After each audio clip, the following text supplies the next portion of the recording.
এতিয়া আমাৰ সোণৰ অসমখনৰ চাৰিওফালে বানপানী আৰু এই বানপানীত তল গৈছে পথাৰ ৰাস্তা আৰু ঘৰ আমাৰ লগতে ভুক্তভোগীসকলৰ শুনিবলৈ পাওঁ মাথো এটাই আৰ্তনাদ দিয়া ঘূৰাই দিয়া পৃথিৱী আমাৰ আমাক কৰবাত যদি জীৱ-জন্তু উটুৱাই নিছে কৰবাত উটুৱাই নিছে মানুহৰ সপৰিয়াল আমাৰ অঞ্চলৰ সৰহসংখ্যক মানুহেই খেতিৰ ওপৰত নিৰ্ভৰশীল কিন্তু এতিয়া সকলোৱে বৰচাঙত তুলিছে নিজৰ নাঙল আৰু আন সঁজুলিসমূহ উলিয়াই লৈছে জাল জাকৈ আৰু জুলুকি আমাৰ এই ঠাইখিনিৰ এই ৰাস্তাটোৰ এটা আভাস দিওঁ আহক এই ৰাস্তাৰে আমি যদি পিছুৱাই অৰ্থাৎ পশ্চিম ফালে যাওঁ তেন্তে আমি আমাৰ গাঁওখন এৰিয়ে পামগৈ গোসাইঘাট তিনিআলি তাৰ পৰা সোঁহাতে ৰাইট গ'লে পামগৈ ননৈ আৰু যদি বাওঁহাতে অৰ্থাৎ লেফ্ট যাওঁ পামগৈ তুলসীমুখ পাৰ হৈ দক্ষিণপাট পাৰ হৈ বেবেজীয়া নগাঁও টাউনৰ পৰা বেবেজীয়া হৈ গুৱাহাটী যোৱা সেই ৰাস্তাটো পামগৈ আৰু আমি যদি আগুৱাই যাওঁ অৰ্থাৎ পূব দিশে 2 কিলোমিটাৰ যাওঁ পামগৈ ৰাঙলু বজাৰ অসমৰ শাক-পাচলি উৎপাদনৰ আন ঠাইসমূহৰ লগতে এই ৰাঙলু এখন চিনাকি ঠাই এইটো নগাঁও টাউনৰ পৰা ৰাঙলু হৈ লংকা হোজাই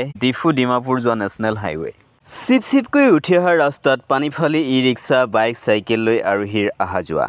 প্ৰায় 1 কিলোমিটাৰমান ৰাস্তা দ হৈ থকাৰ বাবে পানী ক্ৰমান্বয়ে বাঢ়ি অহাৰ লগে লগে অঞ্চলবাসী ৰাইজৰ অহা যোৱা বন্ধ হৈ পৰিছে সদাব্যস্ত এই পথটো পানীৰ সুতে ঠায়ে ঠায়ে খহাই নিছে মাত্ৰ 5 সপ্তাহৰ ভিতৰতে 3বাৰকৈ বানপানী আহিছে সমগ্ৰ অসমবাসীকো লগত লৈ হ'লেও অসম চৰকাৰে কেন্দ্ৰ চৰকাৰৰ পৰা এই সুবিধা ল'বই লাগিব একমাত্ৰ এই বানপানীৰ বাবেই আমি বছৰে বহু পিছুৱাই যাবলগীয়া হৈছে বহু মূল্য দি বাহিৰৰ পৰা খাদ্য সামগ্ৰী ক্ৰয় কৰিবলগীয়া হৈছে থলুৱা কৃষকৰ খেতিপথাৰ পানীয়ে মাৰি নিছে এই যে দুটা মেকুৰীৰ মাজত বান্দৰে পিঠা ভগোৱা সাধুটো সেই প্ৰথাটো বহু পুৰণি হ'ল সেই প্ৰথাটো এতিয়া এৰিবৰ হ'ল সঁচাকৈয়ে যদি আমাৰ ৰাজ্যখন আগুৱাই নিয়াৰ পৰিকল্পনা আছে তেনেহ'লে বানপানীৰ সমস্যা সমাধান কৰক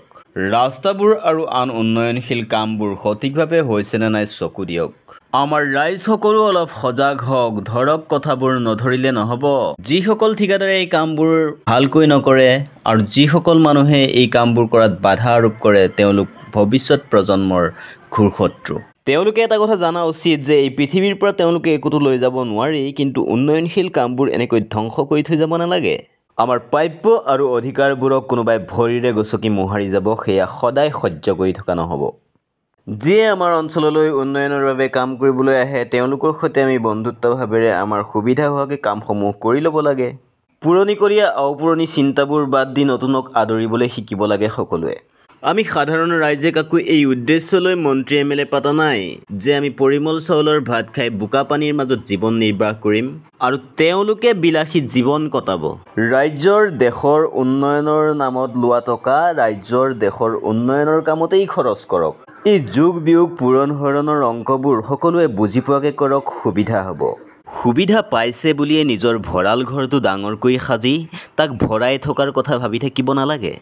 ৰাইজৰ হৈ কাম কৰক ৰাইজৰ মাজত থাকক ৰাইজৰ আশীৰ্বাদ লৈ আগুৱাই যাওক ৰাইজৰ বিশ্বাস আৰু ভৰসাক ভেঙুচালি নকৰিব যদি মোৰ কথাত সত্যতা আছে যেন পাইছে তেন্তে আনে চাব পৰাকৈ ভিডিঅ'টো শ্বেয়াৰ কৰি দিব আৰু আপোনাৰ মতামত কি কমেণ্ট কৰিব